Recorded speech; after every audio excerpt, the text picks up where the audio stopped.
Você acha que sua segunda-feira começou mal? Você sente que seu trabalho é árduo, repetitivo ou injusto? Você se pergunta por que tem que acordar toda manhã para cumprir uma rotina que nem sempre entende? E se o problema não fosse o seu emprego, mas a comparação constante com uma ideia ideal de trabalho? Ao longo da história, existiram ofícios tão estranhos, tão incômodos e tão difíceis de imaginar que fazem qualquer jornada moderna parecer um privilégio. Mas há algo ainda mais inquietante. Alguns desses trabalhos não eram apenas absurdos, eles também sustentavam sistemas inteiros de disciplina e poder. Fique, porque ao chegar ao número um, tudo ganha um sentido diferente. Muito antes de os telefones celulares invadirem nossos criados mudos e antes de os despertadores se tornarem um objeto cotidiano, acordar a tempo não dependia de uma máquina. Dependia de outra pessoa. Nos primeiros anos da industrialização, quando as fábricas ditavam o ritmo da vida diária, chegar atrasado não era um incômodo menor. Era um problema sério que podia custar o salário ou até o emprego. Dessa necessidade surgiu um trabalho tão simples quanto estranho: o despertador humano. Essas pessoas, conhecidas como knocker-ups, percorriam as ruas quando a maior parte da cidade ainda dormia. Saíam antes do amanhecer, caminhando por bairros silenciosos, com o frio da manhã acompanhando cada passo. Sua missão era clara: garantir que seus clientes acordassem na hora exata. Armados com longas varas de madeira ou bambu, paravam diante das janelas e batiam no vidro com cuidado, mas com insistência. Não bastava fazer barulho uma única vez. O despertador humano não ia embora até ter certeza absoluta de que a pessoa do outro lado havia acordado. Tinha que ver movimento, uma sombra, um sinal inequívoco de que o trabalho estava feito. O objetivo principal era garantir que operários de fábricas, padeiros e outros trabalhadores essenciais chegassem pontuais aos seus postos. Em uma época sem alarmes automáticos, esse serviço era fundamental para o funcionamento da cidade. Para quem tinha o sono especialmente pesado, o método tornava-se mais criativo. Alguns despertadores humanos jogavam ervilhas secas contra as janelas, uma após a outra, até provocar uma reação visível no interior do quarto. O mais irônico desse trabalho é que quem se dedicava de acordar os outros também precisava levantar muito cedo. E para não falhar, alguns contratavam outro despertador humano para se encarregar de acordá-los primeiro. Uma cadeia de dependência perfeitamente absurda, mas completamente funcional.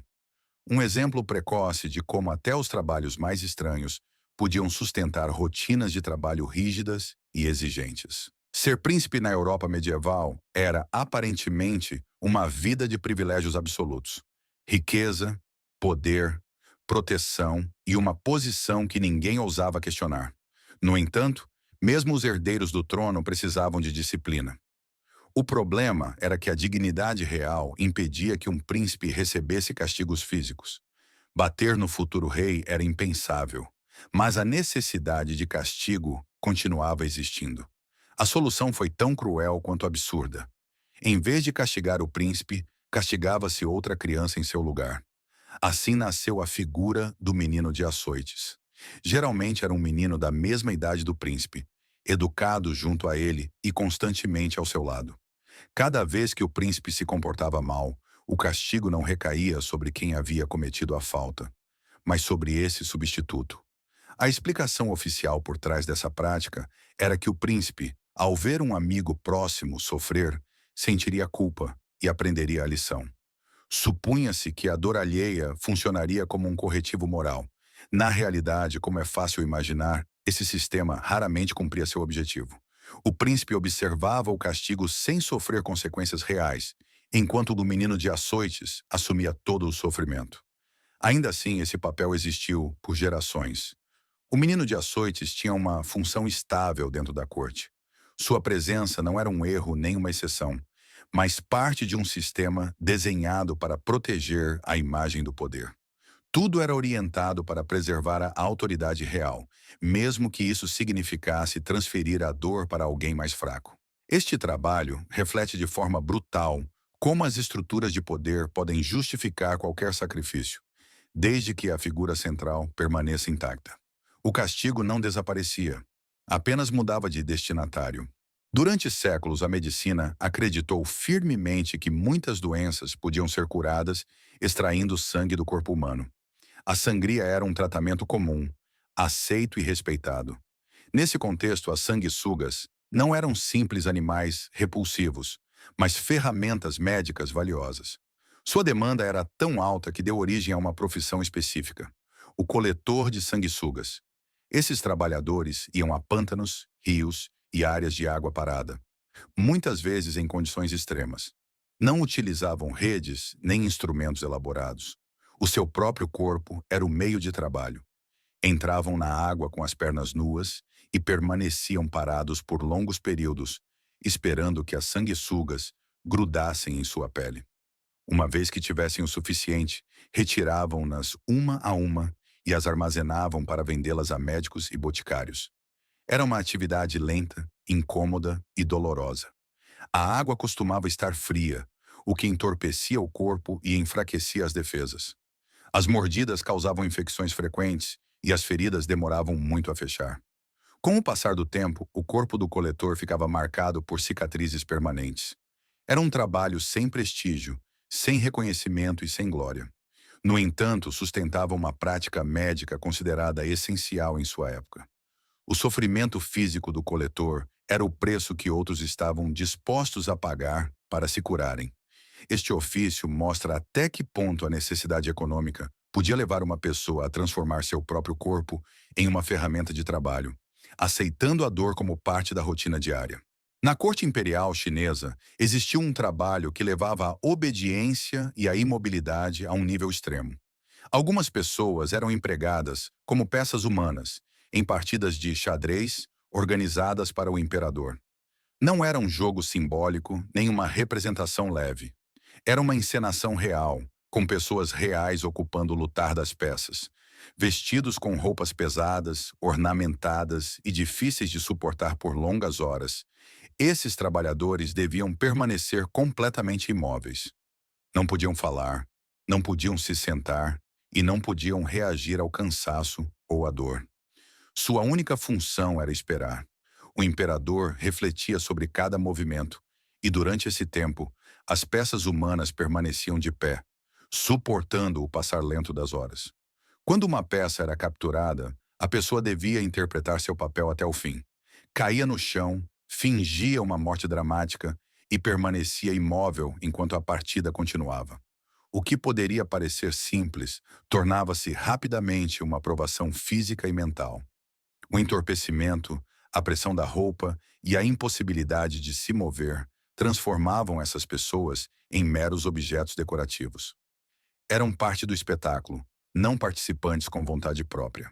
Este trabalho reflete uma visão extrema do poder, onde até o corpo humano podia se tornar apenas mais um elemento de entretenimento, sempre subordinado à vontade de uma única pessoa. Durante os séculos XVIII e XIX, as escolas de medicina enfrentavam um problema que ameaçava diretamente o avanço do conhecimento científico. Para estudar o corpo humano e formar novos cirurgiões, precisavam de cadáveres. No entanto, a lei só permitia o uso de um número muito limitado de corpos, geralmente os de criminosos executados. A demanda era enorme e a oferta mínima. Diante dessa situação, surgiu uma figura tão necessária quanto inquietante: o ressuscitador de cadáveres. Essas pessoas trabalhavam nas sombras, agindo quase sempre à noite. Infiltravam-se em cemitérios recentes, localizavam túmulos recém-escavados e desenterravam os corpos com rapidez. O objetivo não era roubar objetos de valor, mas o corpo em si. Uma vez extraído, o cadáver era vendido a escolas de medicina e a anatomistas. Era um negócio ilegal, mas muito lucrativo. O risco era alto, mas a recompensa financeira compensava o perigo. Com o tempo, alguns ressuscitadores tornaram-se tão eficientes que começaram a ver o processo de escavação como um incômodo desnecessário. Em certos casos extremos, decidiram eliminar esse passo. Em vez de desenterrar corpos, criaram seu próprio suprimento. Isso significava assassinato. Casos como o de Burke e Hare demonstraram até onde esse ofício podia chegar quando a fronteira entre a necessidade e a moral desaparecia completamente. O mais perturbador é que muitos cirurgiões e professores de medicina optaram por olhar para o outro lado. Justificavam a origem dos corpos como um mal necessário para o progresso científico. O conhecimento avançava, mas sobre uma base profundamente sombria. O ressuscitador de cadáveres representa um dos exemplos mais claros de como a ciência e o horror podem se cruzar quando a demanda supera qualquer limite ético. Na atualidade, os funerais costumam ser cerimônias sóbrias, marcadas pelo silêncio e pelo respeito. No entanto, durante grande parte da história, um funeral não era apenas uma despedida, mas um espetáculo social cuidadosamente construído. A intensidade da dor demonstrada era uma forma de medir a importância do falecido. Para garantir esse impacto emocional, muitas famílias contratavam carpideiras profissionais. Essas pessoas não compareciam ao funeral por vínculo pessoal, mas por trabalho. Sua função era chorar, gritar e expressar uma dor exagerada que preenchesse o espaço com emoção. As carpideiras sabiam exatamente como se comportar. Podiam soluçar de forma convincente, atirar-se ao chão, bater no peito e rasgar suas vestes para aumentar o dramatismo. Quanto mais intensa era essa atuação, maior era a impressão transmitida aos presentes. Em algumas culturas, existiam até sistemas de pagamento baseados na qualidade do choro. Valorizava-se o volume dos gritos, a quantidade de lágrimas e a resistência física para manter a atuação por longos períodos. As carpideiras mais experientes eram muito requisitadas e podiam trabalhar de funeral em funeral, sem descanso. Este ofício demonstra como a dor, mesmo a alheia, podia se tornar uma ferramenta profissional. O sofrimento transformava-se em uma representação pública e a emoção passava a ser um serviço contratado. Este é, sem dúvida, o trabalho mais estranho e surpreendente de todos. Na corte inglesa, um dos cargos mais importantes não tinha a ver com a guerra, a política nem a diplomacia. Sua função principal era ajudar o rei no momento mais íntimo de sua rotina diária: ir ao banheiro. O criado de quarto do toalete real não apenas assistia fisicamente o monarca, também se encarregava de limpar, registrar e supervisionar os hábitos mais privados do rei. Tinha acesso a informações que ninguém mais possuía e conhecia detalhes que ficavam fora do alcance da maioria da corte. O que torna este trabalho verdadeiramente impactante é que não era um cargo humilhante ou marginal. Pelo contrário, era um dos cargos mais próximos do rei. Essa proximidade gerava confiança, e a confiança se traduzia em influência. O criado de quarto do toalete real ouvia conversas privadas, conhecia estados de ânimo e estava presente em momentos em que nenhum ministro tinha acesso.